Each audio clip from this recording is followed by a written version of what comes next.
You are listening to Mr. King.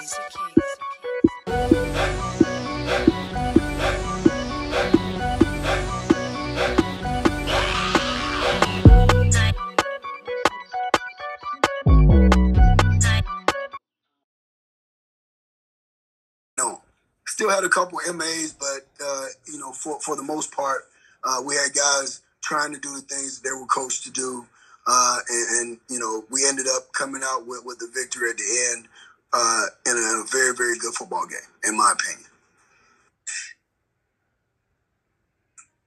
Okay, Coach, thank you very much. Questions for Coach Sims from Bethune-Cookman? Remember to use your raise hand feature in order to ask questions. Dr. Cavill? I think, Jalen did just what we expected him to do. He came out and he played a good football game. He managed the game. He did not try to win the game on his own. He did the things that the coaches were asking him to do. He managed the football game. He got us in good situations, and he made decent decisions all day. Any statement on this week's game coming up against Arkansas Pine Bluff? Well, it's an exciting week here in the House of Seven Hills. Obviously, it's homecoming.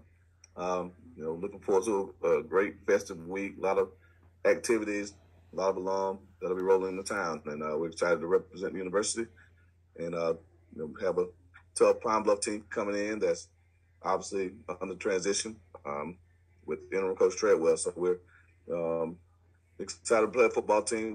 We know they'll come in and be ready to play and give us their best shot. So been a great week of preparation. I had a good practice yesterday and looking forward to 3 more. All right, thank you, Coach. And, of course, you can use your raise your hand feature when you want to ask a question. We'll start with I.C. Morrell.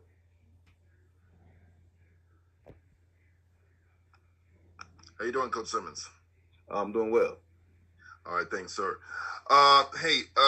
So you guys got off to an 0-2 start, but what did you see changing your ball club during this winning streak that you've been on?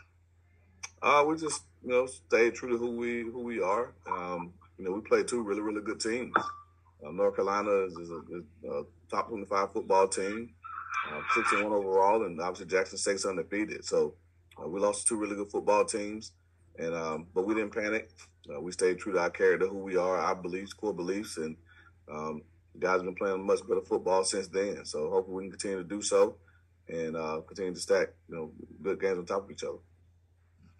Coach, how much do you like your defense? Because, there's only been, since the loss to Jackson State, there's only been 1 game where you all have given up more than, say, 19 points. I think defense has really found, really hitting their stride. And, we really had to look at personnel after the first 2 games. And, we didn't change schematically, but I think the defensive coaches did a phenomenal job of matching our personnel with what we did best and maybe taking the guys out of some stressful situations that we had put them in the first couple of weeks. And so we're playing really complimentary defense right now. And it starts with, dominant defensive line play. Our linebackers are playing at a high level. Isaiah Major is playing all-conference, potentially all-American level football. Johnny Chaney is really coming into his own as a linebacker. And then in the back end, I think those guys are really found their confidence. Courtney Cox is playing as good football as anybody, I believe, at the corner position. And, again, our safeties are doing a really good job. So all in all, it's a team defense. It's predicated on everybody doing their job, and those guys are really buying into what we're doing on that side of the ball. Coach, thanks very much. Well, we treat everybody the same. We have 5 main objectives that we try to accomplish. The first one is to get caught up academically. A lot of work to make up. We've had some long road trips. We had to leave on Friday, so allowing guys to make up tests, make up papers, meet with professors and advisors. We want to get back healthy. Obviously, we got some guys banged up, 7 games in, a physical schedule. And so we got some guys that are nicked and bruised that we need to get back healthy, get back to fundamental football, just basic alignment assignment, technical football without really having to worry about scheming another opponent. So we wanted to do that. we want to get our young guys some reps. We have a lot of guys that we've already identified as red shirt candidates, and some guys that are helping out on scout teams, so they're not playing many scrimmage snaps. So gave them a chance to tee it up a little bit. And then last but not least, allowed us to get on the road and try to get some recruiting done. So but we always try to accomplish those 5 things during the bye week, and I think we took full advantage of it. Next up, as you talked about a little earlier, is the Golden Lines. Obviously, the transition in the head coaching. What is the challenge when you prepare for a team schematically when they have a change at the top? How much of the challenge to be able to watch game film? Can you still be effective in doing that, or do you have to do some other things when you know there's a change, potentially from head coaching making different moves with their ball club? Well, first, I definitely, my thoughts with Doc. Doc and I started our SWAC careers together, all going back in 2012. So anytime you have a highly prepared, be removed from his position, it reminds us of the state of college football. But again, when you look at a team with a new leader, Coach Treadwell's been running their offense, so we don't anticipate many changes offensively. Defensively, again, you never know if philosophically he may go to the defensive coordinator and say, hey, I want you to pressure more, or I want you to play more man coverage. And so, again, we'll see as the game progresses what their core philosophy is going into the game. I think it's hard to change mid-game. I think you come up with a plan and you try to adjust throughout the game as to what their plan is. But we'll see early on if their game plan is more of what they've done to other teams that are similar to us schematically, or if they've done what some teams have done and kind of thrown those game plans out the window and come up with an entirely different plan. So that's what the in-game adjustments are for, and we got to be prepared to be really sharp up top with what we see and put our young men in the best position to be successful. Keep the main thing the main thing. Again, homecoming around here is very festive. A lot of activities, a lot of events going on. It started yesterday with coordination. And so for us, a couple of things. One, you got a team that's coming in under new leadership. So typically those teams bring a lot of life, a lot of energy. So you got to be prepared to match their energy and their intensity. 2, no one wants to be someone's homecoming opponent, right? Everyone takes that personal. So the energy that they'll bring, trying to be homecoming spoilers, is something that we have to be prepared for. And then again, what are our goals? We're right here in the thick of another playoff push, and we got to play really good football to, again, try to do what we did last year and be an at-large playoff team, if Jackson State doesn't stumble. So for us, we have enough incentives to focus on playing really good football. We've got the nation's second longest home win streak, and that's something that we take great pride in, winning here at Bragg. And, we don't want that to be snapped. And so, again, the guys know what's at stake. And, again, if we, like I told them yesterday, we'll get what we deserve. And if we come out focused, locked in, ready to play football, we'll have a good showing. If we allow this week's distractions to be more important than what happens Saturday at 4 o'clock, then we won't, and it's as simple as that. But the good thing is that it's our decision. Well, I tell them that anything you want Coach Simmons to do, you better do it before training camp starts in August. Because once training camp starts, I'm football 101. So I try to fulfill most of my alumni engagements, my fundraising initiatives, public speaking engagements, all of those things. I try to reserve those for the off season, because I do understand that once football season comes, being the primary play caller, that my time is pretty tied up. My hands are pretty full trying to run this program. So the good thing about it, I've been here 5 years now. Our administration understands that. Our alumni understand that.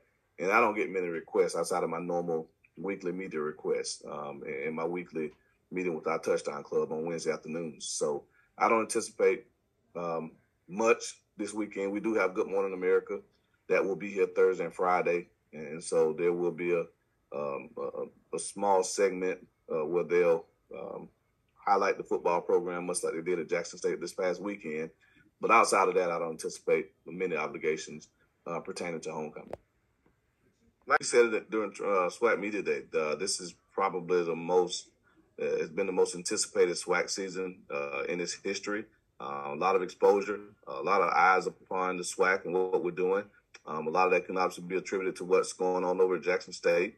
Coach Prime has done an amazing job of, just bringing awareness to something that we've done a long time, which is play a great brand of football, have really great coaches, great alumni bases, great programs, and great young men, right? And so we're excited as the other 11 coaches in this league to benefit from the increased exposure, and anytime you can have Good Morning America, College Game Day, ESPN, these worldwide brands coming to your campuses, it's only great exposure for each of us respectively. So, again, I'm excited about the opportunity this weekend to highlight Florida A&M. We know we have a lot to sell here, and hopefully there's a student up in Washington, over in California, up in New York, Texas, or even overseas that just happens to be watching the tube and see Florida A&M University, and then they'll want to learn a little bit more about our phenomenal academic programs, our business program, communications, journalism, graphic design, allied health, engineering, architecture,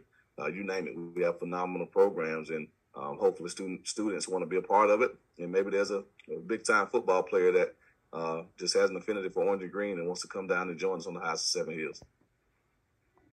Things do happen through the course of a football season in the life of the football team, especially on the coaching standpoint. So therefore, we will adjust. We've got tremendous kids. We've got great leadership in our administration with our AD Robinson and others. And at this point, we're just working in a positive way to finish strong with the young men that are here as we continue to move forward. Coach, thank you very much. We'll start with questions. I think probably one of the things that we addressed early on is the simple fact that, there aren't necessarily a lot of things in life that you can count on, but there are a few. And one of them is the word change. As we all know, and I'm sure each of you would agree, all of us are going to be affected by change probably more than once or twice during our lifetime. So we addressed that with the group, and we basically said when it comes to change, and I learned this from a gentleman who wrote a couple of great books by the name of Tony Dungy. And Tony basically reminded us that there's two choices when change occurs. You can respond to it, which is a positive thing where you embrace it and utilize that energy to move forward, or you can react to it and sometimes get stuck in the past. So we've decided, certainly as a staff and players, that we've chosen to respond and to move forward. Coach, with that? Well, certainly I think you have to coach within your own personality. I'm a different personality, and I think we all are. It wouldn't matter if it was Coach Gamble or anyone else. So you'll continue to be who you are. There's just a little bit more on your plate, as you can imagine at this point, because you're thinking big picture as well in terms of your team and that synergy, et cetera. So, there's certain things that we do that we'll continue to work within, but there'll probably be some subtle things that may not be big to the eyes of those that are not within the program, but our players and staff will kind of be aware as we move forward. And that's kind of a day-to-day process. But the biggest thing, the kids are back. I think, as you guys know, when you're not in a bye week, the good thing is that you get back on schedule with practice. There's certain things you're doing. So you're not really sitting around being distracted by other possibilities. And the kids will be able to lock into a little bit more of something they enjoy doing, and that's playing football. It'll kind of be a little bit of a work in progress because today is the first day back where you're actually getting back in the groove of things. Needless to say, we have met with them. And I think like any organization, how you set the tone for a lot of players want to be led. So that being said, we're going to continue to create a positive environment for our kids to work within. We'll continue to give them direction. And I think like anything else, we discussed it a little bit earlier there, once they understand the choices you have when change occurs, and then you move them towards responding in a positive way to that. And we happen to be blessed, in my opinion, with some quality leadership in our upperclassmen. I've obviously sat down with our captains. So there's things that I think we will take ownership, if you will, collectively as we continue to move forward with staff, captains, and players.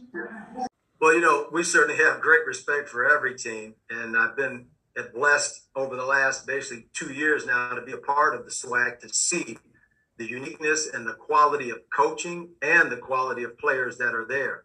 Needless to say, and you already know this, when you look at Florida A&M, you have a team there that understands how to win. They're a very well coached team. They have outstanding talent. And then you sprinkle in what you just said, that it's homecoming. Man, we know we're going to be going into a tough environment, but you know what? Last time I checked, there's nothing like that movie, The Gladiator, in my mind. So we'll just do the best that we can, and we'll embrace the atmosphere, and we just hope to do the best job that we can to represent our university.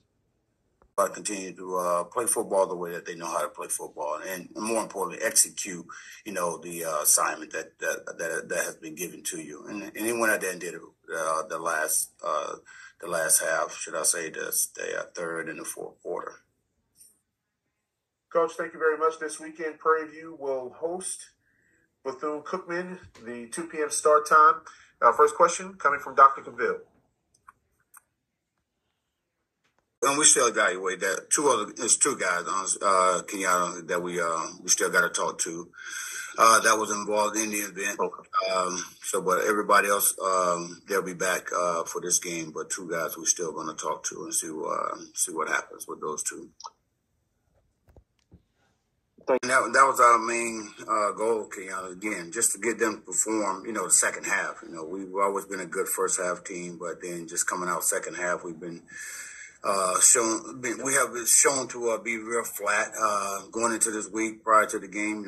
We just stress to these young men that they got to go out and do their job. And a lot of times these guys get in positions and want to make plays, want to be that guy, and end up costing us even more. So again, man, we just told them, hey, just go out and do your job. Let everybody do their 100, as they call it, and we'll be okay. And that's what I kind of stressed to him at halftime. Coach Rock came in at halftime, who was our special team coach and linebacker coach, yelling, "Hey, do your job." Coach Middleton, our DC, came in, "Hey, do your job." And like I said, then when I cleared the locker room, I reiterated the exact same thing. Just do your job, guys. And shoot, they went out there again and did their job. Was a mistake still made? Absolutely. Could we get better? Absolutely. Again, we was down, some dudes, defensive on that defensive line, which everybody knows that's kind of part of our defense, with the front seven. And those guys up front play really, really well, man. So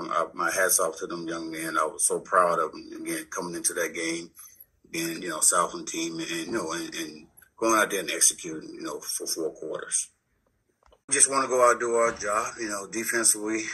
Defensively, we know that, again, they're going to give us some challenges with, with JJ running, again, as Coach Dancy talked about, he can do some things, man, as well as Bird, and again, we've been a poor tackling team, just so happened that we're so fast and it doesn't look as bad as it should look. We've had guys in the backfield numerous of times, earlier games, we just got to make sure that we make those plays, and especially with these two young men coming in. Again, just play football like we're capable of playing, doing their job. We're going to, again, stress that throughout the rest of the week as well, and stay focused because, we got, big event this weekend with homecoming, hadn't been here in a while. So, we just got to make sure these young men stay focused till after this game.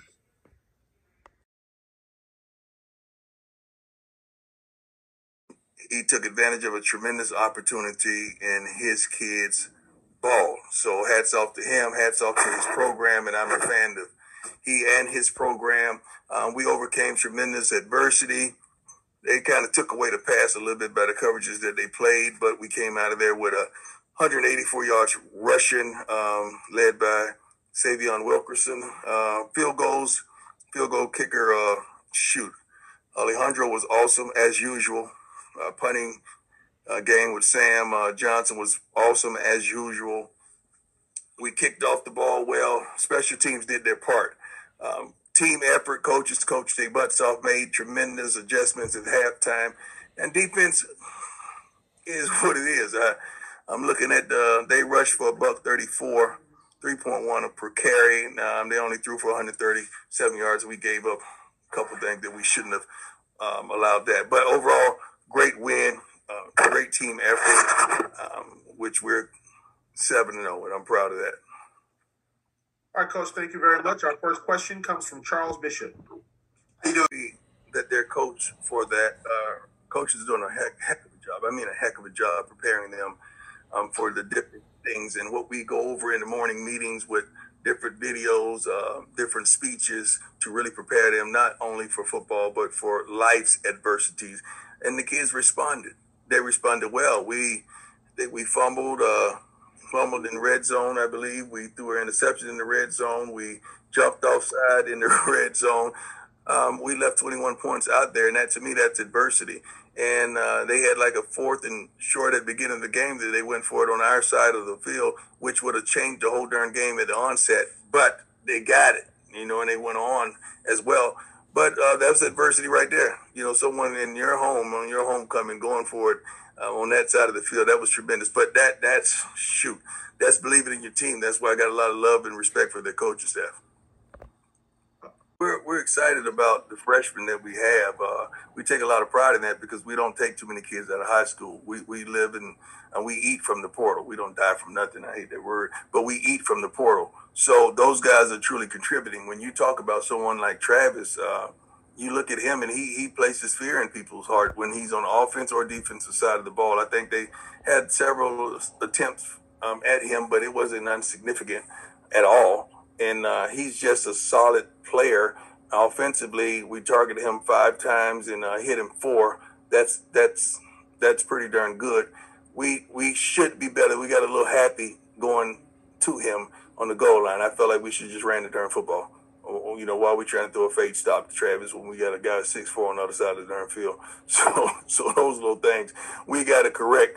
But I'm happy with the way it turned out. I'm happy with the contribution from our freshmen. And please don't forget Mr. Mata. Please don't forget Mr. Mata. Whenever you give me a lineup of freshmen, only kicks that he missed has been blocked. Yeah, and we're going to get whoever allowed that block off that team so they don't block anymore. But Mr. Mata has been our go-to. I mean, when we get across that 50-yard line, it's Mata time. It don't matter where he at. He's going to make it, all right? That's what we say. That's my little squiggy, man. I love him to life. We got a great kicking staff. I call them staff because they like grown men. They do a phenomenal job. That's the biggest upgrade we've had this year. Not offensively, not defensively, but the kicking unit has been phenomenal. Those guys are good. All right, our next question. Well, we got to be more aggressive with the run. Everyone knows we got a quarterback that can spin it, and we got receivers that can go get it. So oftentimes those teams are dropping 7, they're dropping 8, and we just got to go get it. We got to run the football hard-nosed, and we got to score. So that's pretty much the formula. We just got to want it a lot more than they do not want us to score. It's just attitude there. And the red zone is straight-out attitude. It has nothing to do with a tremendous amount of scheme because DBs could be brave because you don't have a 10 or 15 yards to darn cover. Anybody could do that, So we just got to want it a lot more than they want it. Thank you, Coach. Good luck. Southern's a good, solid football team. I mean, I'm not going to say what transpired last year because it's a new coaching staff. So you got to really think about Prarie View. You got to really, think about some things of where the coach comes from and what transpired there with him, if I'm correct. But they're a tough football team, man. I'm not going to sit up there and say this guy, because we have a really good football team as well. And you talk about their quarterback, we have a really good quarterback as well. And we got some guys that can really rush the passer as well. Defensively, they're going to have a problem. It's easy to sit up there and lift them up, which they're well coached. They're a team that's pretty good. Games like this is going to come down to being disciplined.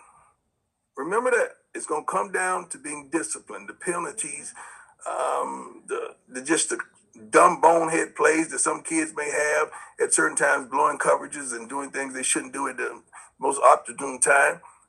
It's going to come to discipline. And that's who's going to take this game home. The most disciplined team. All right, our next question from Kyle Mosley. Hey, Coach Prime, how are you doing? How you doing, sir? Good. Hey, look, you have been covered by 60 Minutes and as well as my affiliates with Sports Illustrated. You talked to the P-Valley cast about how they have touched different demographics, and I know that the HBCU landscape has been opened up because of your contributions as well. How important is it for us to moving forward to keep the message out there to the mainstream media and people who are not familiar with HBCUs? I think it's very important. You got to understand, P Valley is a wonderful show, which should be an award-winning show that touches all demographics, all social climates, and whosoever will. Shouldn't we be like that as men and women? We should not be judgmental by any means. We should open our arms and our hearts to everyone and show them love and respect and appreciation. And I feel like that's what we should do with HBCUs. We got to open our hearts and our minds to changes, to different ideologies and just different thoughts and proceed with those thoughts and make them manifest. We can't be narrow-minded and closed-minded thinking and saying, well, it worked like this 25 years. No, it really didn't. It really didn't. We say it did, but it really didn't. And no one talks about the truth of matter of we have some dysfunction and we need to fix it. So I'm just willing to go out there and step out and say, you know what?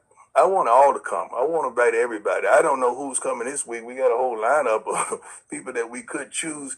And we're going to keep on continuing to do what we do because we're trying to reach and teach and touch the majority, not the minority. We've already touched the minority.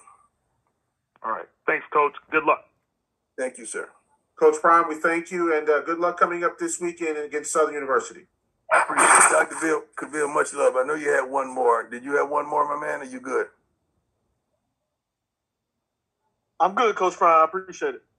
Okay, because you didn't let my other brother talk. Now, he always asks me one question, James Hill. All right, James Hill, last question. I'm sorry, I don't mean to run your stuff, but he usually gets a question. My guy, Coach Prime, I hope you can hear me. I've had internet issues. Can you talk about Shedeur? He is blazing a trail towards competing for a Heisman. Well, Shedeur's doing all right.